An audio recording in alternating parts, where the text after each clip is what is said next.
Nitwa Rukundo Charles Jenani, ndi CEO wa Best Word Link Group. Ni company ikora ibijyanye na education consultants cyangwa gufasha abanyeshuri kujya kwiga hanze ndetse no kubagira inama ari byo bita career guidance. Best Word Link yatangiye mu 2016 tujye kumara imyaka dukora ino service ibijyanye na education consultants. Ni service yagikura kubera twagiye tubona abaparteneri batandukanye cyangwa abafatanya bikorwa, twagiye kohereza abanyeshuri bitewe n'imyaka uko yagiye izamuka, ko twatangiye twohereza abanyeshuri ntago ariko ahora ariko bigeze ubu ngubu bajya ari benshi kuruta mbere, ariko muri moyenne tumaze kohereza abanyeshuri n'abanyeshuri barenga 300. Dufite intego yuko Best Word Link yaba center y'ama scholarship cyangwa bourse ku banyarwanda. Nubwo dukora business cyangwa tukaba dukora ubucuruzi bwa service, ariko turagira ngo wa mubyeyi wa mwana ushobora kuba adafite ubushobozi bwo kuba yakomeza amashuri ya kaminuza ashoboye kuba yabona ubushobozi biciye muri Best Word Link. Tuvuga ngo dutanga amafaranga, ahubwo twebwe dushaka partnership. Best Word Link Group ubu muri iyi minsi turimo turafasha abana bashaka kujya kwiga mu kwezi kwa 9, cyane ko dufite inkuru nziza yuko Uburayi bwemewe kwakira abanyeshuri cyangwa abanyarwanda. Hari ibihugu bidafite ayo mahirwe, ariko u Rwanda rufite amahirwe yo kujya muri Schengen zone ndetse n'ibihugu biri muri European Union. Ubu turimo turashishikariza abana kuza gukora ibizamini online cyangwa ibizamini bikorerwa kuri internet biciye muri office yacu, ibyo bita Zoom meeting cyangwa online exams. Zoom meeting rero hari uburyo bakoreraho ibizamini ku bana bashaka kujya kwiga muri Cyprus. Turimo turashishikariza abana b'Abanyarwanda kuba baza gukora ibizamini. Turashaka abana bize muri 2019 barangije kwiga muri 2019. Iyo tuvuze 2019 aba ari umwana wese ufite diplome cyangwa mu cyongereza bita fresh graduate muri WDA na REB barangije high school.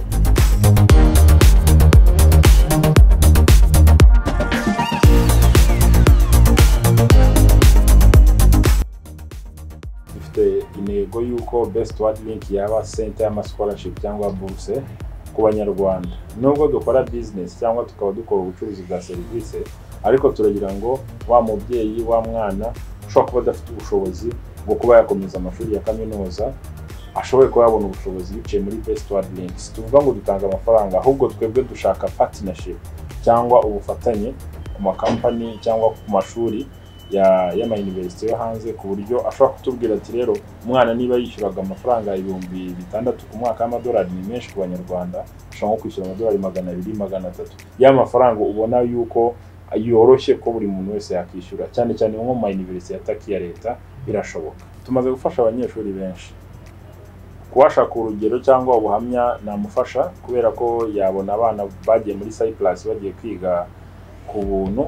Iyo tuvuze ku buntu batishyura minerval, ariko nanone ntabwo dufata abana bose. Icyambere hari uburyo bwa mbere, hari uburyo bw'ikizamini.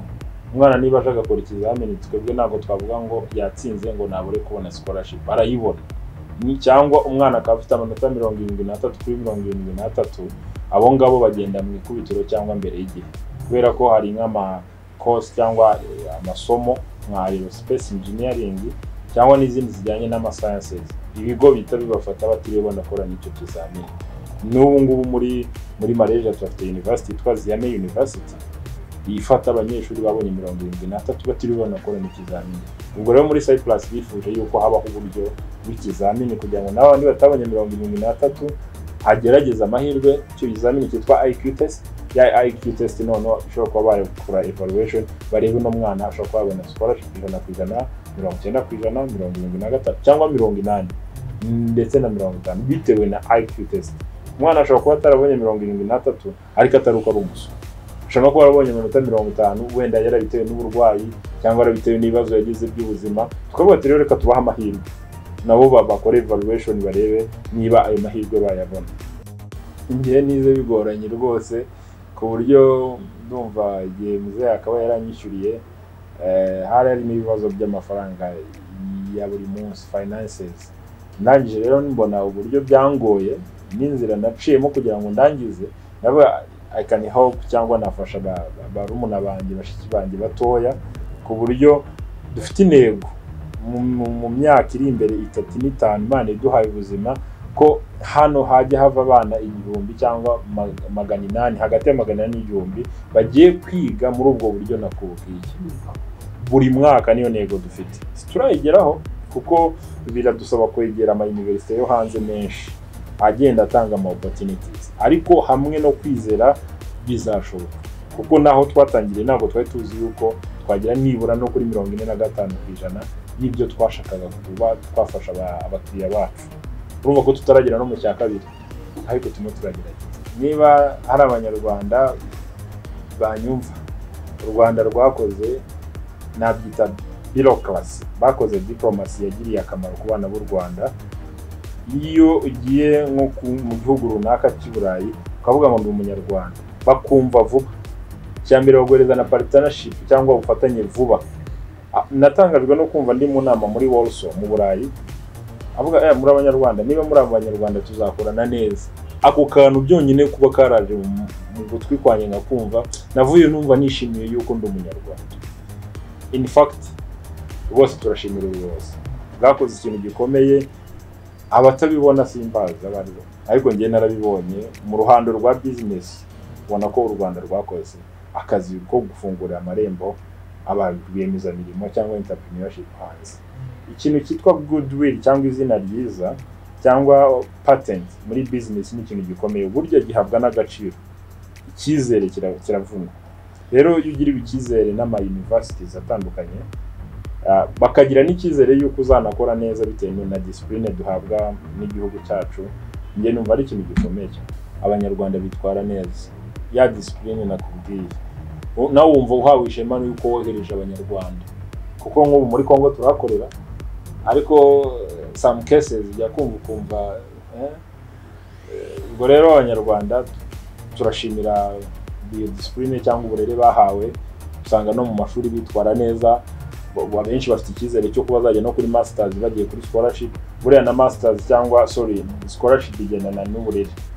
Hari ibigo bitanga scholarship babanje kureba imyitwarire yawe, conduite, bakareba discipline, bibarangije bakaba batanga icyo bita merit based scholarships.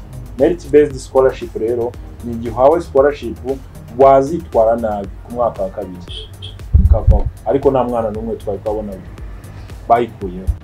Ku mikoranire n'inzego z'uburezi turabanza kubashimira yuko bagiye baduha guidance. Ngenda banza kubashimira cyane yuko bagiye bambwira ibyo kwitabwaho igihe ugiye gukorana n'ikigo, igihe se ugiye gukorana n'abantu wabanje kubagenzura. Ngenda banza gushimira iyo nama baraziduhaye, ariko zatugira umumaro, zatumye tugenda tunamenya ese ninde tugomba gukorana nawe, ninde tugomba kureka. Ndetse buriya no online cyangwa ku mbuga abaho ibintu bya bitari bitabaho, abantu batabaho basanga ajya kuri website atabaho. Batweretse n'ubundi buryo dushobora kumenya umuntu niba ikigo kiriho cyangwa ari baringa. So ngenda bashimira kandi nifuza yuko n'igihe ngiye ubufasha bwanjye bukenewe cyangwa umusada ndimo ndawutanga, nzanawutanga, ndi ready. Izo nzego zose nashobora kurondora hano zanyigere natanga umusada wanjye. Inspiration yanjye bwa mbere nikora ku rugamba rwo kubohora igihugu. Ngewe nagiye nirefera ku rugamba rwo kubohora igihugu, ni ikintu cyabayeho badafite ubushobozi, badafite resources zihagije, ariko baravuga ati byanze bikunze tuzakora iki, tuzagikora kandi tukigereho. Ngewe rero yo muri business yanjye ukuntu nyikora, cyambere ni rifaringa aho nakoraga muri Ecobank, ni rifaringa no ku rugamba rwo kubohora igihugu. Ni gute wakibohora ubukene bwawe first of all. Ngewe rero nabanje sinabwibohoye at all, ariko nibura nta nubwo navuga ko ni muri comfort zone, ariko nanone uyu munsi sinajya gusaba akazi, ahubwo nagaha abandi, nagahereza abandi bagenzi banjye batari bakabona cyangwa bagashaka. So ngewe rero difference yanjye ya mbere ni urugamba rwo kubohora igihugu. Ikindi kandi nanone cyane motivation yo kwikorera, nabikunze kuva kera. Natangiye bivuye kuri motivation nagiye mbona yaho nabanje gukorera. Ikindi kandi nanone bitangira bitewe n'ukuntu mbona leta y'u Rwanda cyangwa abayobozi bahereza opportunities urubyiruko ndetse no kuborohereza tugendeye ku cyo bita grace period in taxes. Best Word Link ikintu nasaba ko ababyeyi bumve yuko turi ikigo giharanira iterambere ry'urubyiruko icyo nicyo cya mbere, cyane cyane ku ruhande rw'uburezi, kandi uburezi bufite ireme. Iyo tuvuze uburezi bufite ireme ni muri bya bigo nyine tuvuga bitanga na za support twavuze.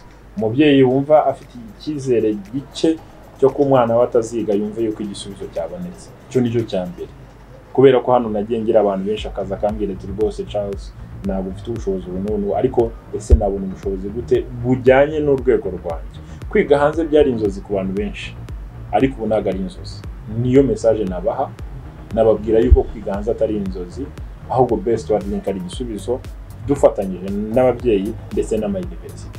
Best Word Link turi intermediate cyangwa turi ikiraro hagati y'umubyeyi cyangwa umwana n'ishuri. Tukababwira yuko rero Best Word Link iri tayari kubafasha kugira ngo babagire inama. Icyo nicyo cya mbere, ndetse banabafashe yuko umwana kariyeri ye yaba nziza kurushaho. Umubyeyi agereka umwana ajye mu kintu kiri ku mutima we akunze, kuko buri kintu cyose cyagutunga, yaba ari kigaragara nkaho giciriritse, yaba ari kigaragara nkaho kiri hejuru, icyo ari cyo cyose umuntu yakiga mu buzima cyamutunga.